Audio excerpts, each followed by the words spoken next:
So, Aubrey Parsons, thanks for joining us on Keep Cardiff Live.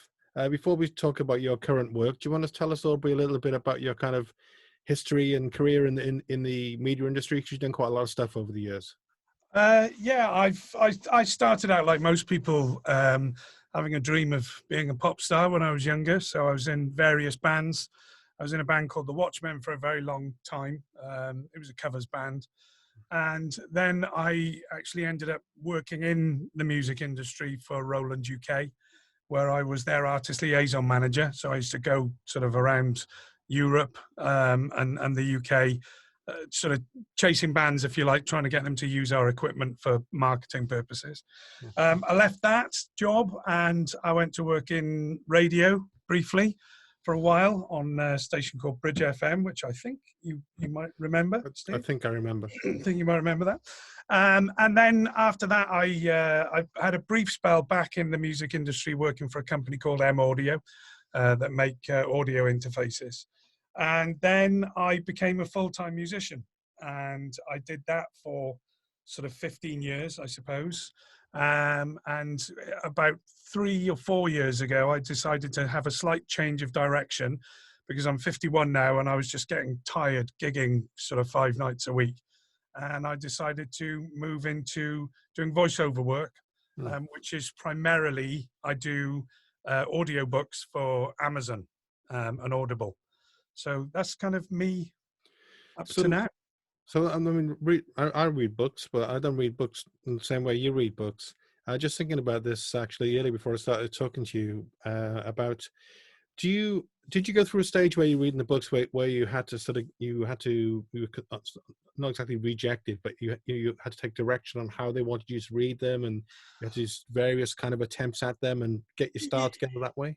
Yeah, well, I mean, basically there's a website that was set up by Amazon called acx.com. It's kind of like the audiobook exchange.com, and it's where authors can ask people to audition for their books. Now, I've listened to a lot of audiobooks over the years. I remember years ago, the BBC brought out Lord of the Rings and The Hobbit, which was all broadcast on the radio. And then they brought out box sets of cassettes of those books. And I was fascinated by them. And so I used to, because I was doing a lot of driving when I was working for the likes of Roland and M Audio, I'd spend a lot of time listening to audiobooks. And I sort of came to this point where I thought, well, I could do that. Now, I've always been a performer, and I've done That's true. and I've done various bits of acting over the years. So I already had a small studio at home. And I thought, well, how hard can it be? So I literally just started applying without any training. And was getting rejected quite a lot. And then I signed up.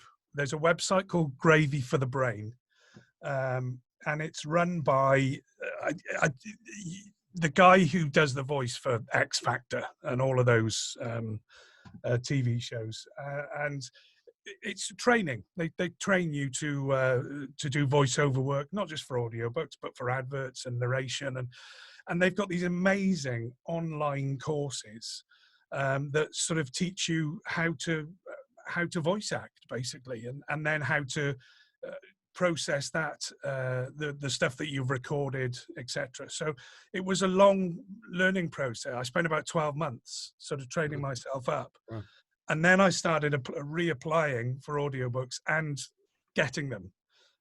So I think I've got, there's about 50 audiobooks at the moment on Audible that I've done. Do you get a name check on that? Oh, I don't suppose you do. You do. Yeah, oh. Because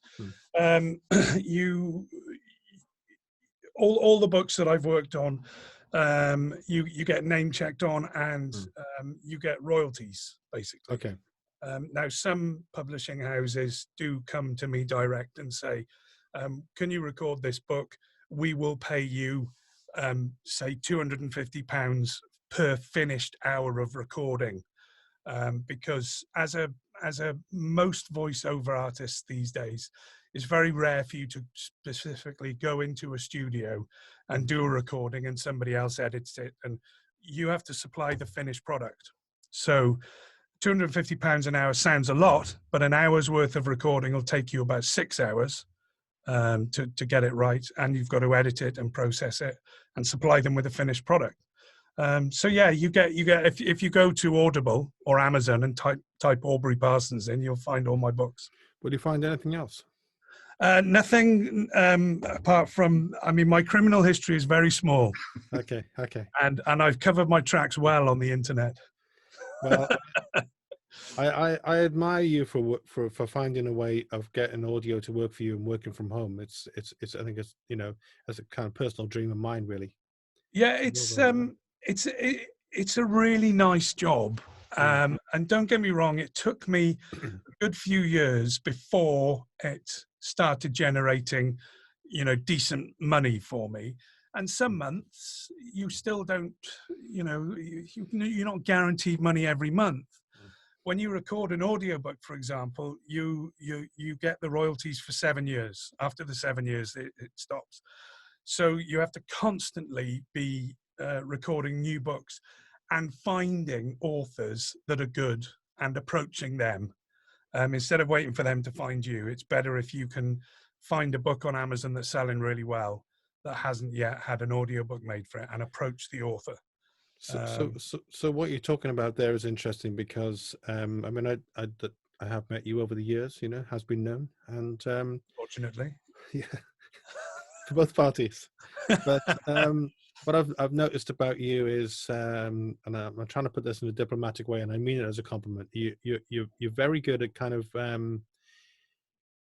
to some extent reinventing yourself, but also finding ways to develop opportunities, you know, in the media for you to be successful.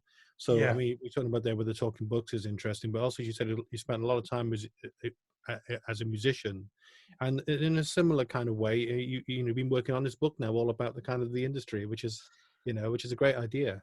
Yeah. Well, I used to have this dream that I'd be singing in a pub one day, and some record producer would come in and go, "Oh, you're just what we're looking for," and it's a silly dream, really, because it doesn't happen. It happens in movies, but it really doesn't happen in real life. And it took me a long time to realize that if you want to make something happen, you have to make it happen. So you have to become an expert at marketing, at knowing your equipment, at training your voice. You know, you've got to be the best you can at jack of all trades and really good at them. You know, not jack of all trades, master of none. You have to be a jack of all trades and master all of those things. And I often had people coming to me saying, "Well, how are you so busy? How'd you get so many gigs?" You know, I mean, I'm not a bad performer, so obviously that helps, but I put a lot of effort into my craft. And there came a point, and it started about 10 years ago, actually, where I thought, you know, there really isn't, there are a few books out there that can sort of point you in the right direction, but most of them are American based. There's a few UK based, but also the industry is constantly evolving. Audiences are changing all the time. People don't seem to appreciate live music as much as they used to in pubs. You know, if you had a band on in a pub, it would be packed. These days, people are like, nah, because you've got the Britain's Got Talent generation, unfortunately. So I started writing this book called Gig for a Living. And I've been writing it for 10 years, and I'm constantly having to revise it. And I haven't actually put it out there yet, although that will happen later this year. I've also set up, there's a website and there's a Facebook page called Gig for a Living.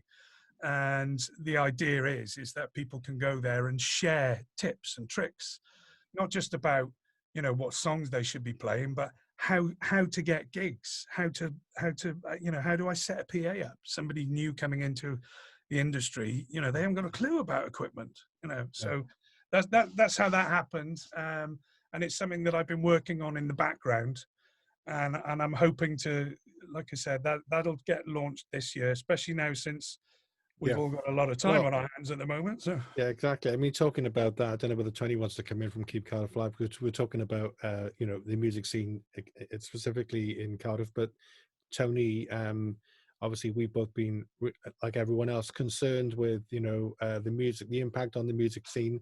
I know it's a small thing in grand sense, but the music industry is really, really in a parlous condition wherever you might be, if it's in Cardiff or anywhere else.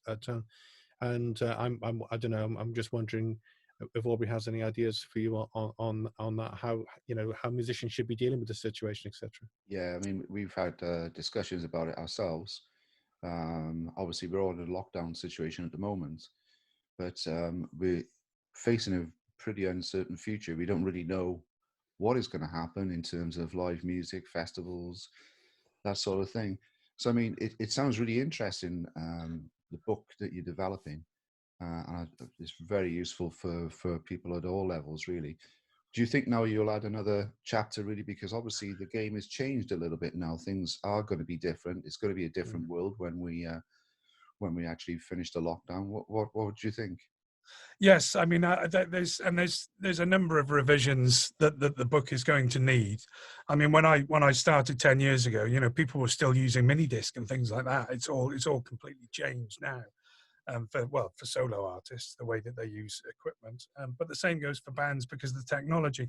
I mean, the thing at the moment is that it saddens me that there are a number of performers and bands out there that, as a direct result of this lockdown, have sort of gone, do you know what, we're not going to bother starting back up when everything restarts.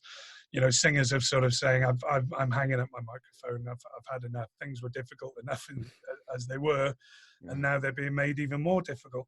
I mean, I think really, if you want a career out of music, if you want to earn money out of music and not just be a weekend warrior, now is the time where people should be sitting down and studying what they do, studying how they perform, how can they improve it, making sure they know their gear inside out, thinking about contingency plans. Well, what happens if I turn up and my amp isn't working, or my PA's not working, or planning ahead with all of these things, but mostly honing your craft. And I think the book will definitely have to have a very up-to-date chapter. Probably, it'll probably be the last chapter in the book, I think, about how coronavirus has affected everybody, but also making people think about what can they do when things do restart, because things are going to be very, very different. It's not, people were talking about the pubs reopening in June of this year, of 2020. It's not going to happen. And there's going to be a staggered, it wouldn't surprise me if we go town by town or business by business. There's going to be a staggered restart. So what's going to happen with the live music? Are venues going to sort of say, look, we're going to have to give it 12 months before we can afford to have live music back? Or are they going to go, let's book up everything we can. We need to get people into the pubs. Now, these are things that people need to be thinking. And also they need to be reminding those venues that they used to play at that they're still there. I'm still here, by ringing them or sending them a message every now and again, just to say, when all this is over, don't forget me. So yeah, there is a whole new revision to that book. Yeah. I think you touched on it previously as well. It's not so much just about being a great singer or a great performer anymore. You really do have to have the business side of things sorted as well. And that has to go hand in hand, doesn't it? How you promote yourself, how you use stuff, and particularly online, which is probably the source that most people go to now in terms of social media, that sort of thing. Yeah. Maybe there's a tip you could just give us. I don't want you to give away too many secrets, but is there something that people can do now they're locked down? Is there something they can do? Obviously, they can't go out and perform. So is there something they can do actually to maybe increase their bookings in the future just by sitting at home and doing a bit of research or something? Yeah, absolutely. I mean, a lot of musicians, they just want to play. But if you want to perform and earn money and make a living at being a performer, you have to work on your marketing and your self-marketing, and you have to be unashamedly proactive about it. So now is the time where you should be building your Facebook or Spotify or SoundCloud or any of those platforms. You should be building your audience. You should be flogging yourself to death, getting people to sign up to your website. But at the same time, any of those platforms, any of those social media platforms or websites have got to look slick as, as best they can be. So it's worthwhile checking out the acts that have been doing really well over the last sort of 5 or 6 years and seeing how they've done it.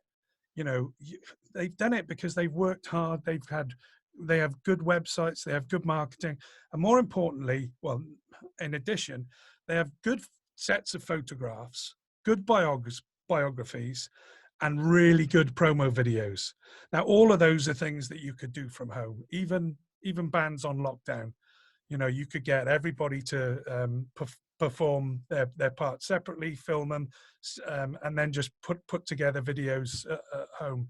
I mean, it's so important. I can't stress how important it is to get your marketing out there and have a good image of yourself. And that includes, and I am guilty of doing this sometimes, that includes not making faux pas on social media and being too Really? and being too political one way or the other. Now, I can be quite outspoken sometimes, and I do post stuff, but sometimes I'll take it down because I think that's going to bite me on the arse one day. Then you might have some ultra right-wing conservative look at your Facebook page and go, well, I was going to book him, but I'm not now because he's a bit of a lefty. You have to kind of try and keep some of those opinions to yourself. But marketing is the key, really. It is as important as the performance. Okay. Well, listen, Aubrey. I know you've got to get back in your taxi now to go off for your bagel for breakfast. I think. Yeah, man. Well, it must be evening time where you are. Surely on lunchtime. It's dawn here in New York. As you can see, the sun is rising over the. Yes, it is. It actually is. It is. The sun is rising over Manhattan. Oh, that's awesome, man. It is a live feed from Manhattan. Yeah. So. Thanks very much. Again, people can Google you, Aubrey Parsons. They can find you through Amazon. The book with Gigging for a Living coming out later in the year. Good luck with all of that. And cheers. I'm sure Tony would agree. We'd love to get you back on to do another interview for us. When we can, to talk to you in terms of like your approach to how you use gear within your kind of sphere. That's good. Gear within your sphere. What type of gear are we talking about here, Tony? Are we equipment, music? Oh, okay. And recording, microphones, etc. Yeah, we're going to do a series of to help musicians, to help anybody really, with various people in the industry. So we'd love to have you back to talk a little bit about your experience. Yeah, sure. I mean, the Gig for a Living book has whole sections on gear and how to use it and how to find the right gear for you, because everyone's different. So yeah, I'd be more than happy to talk about stuff like that. Brilliant. Thanks very much, Aubrey. Thanks again, Aubrey. Good to see you. Cheers, man. Thank you. Bye-bye. Cheers, man. Bye.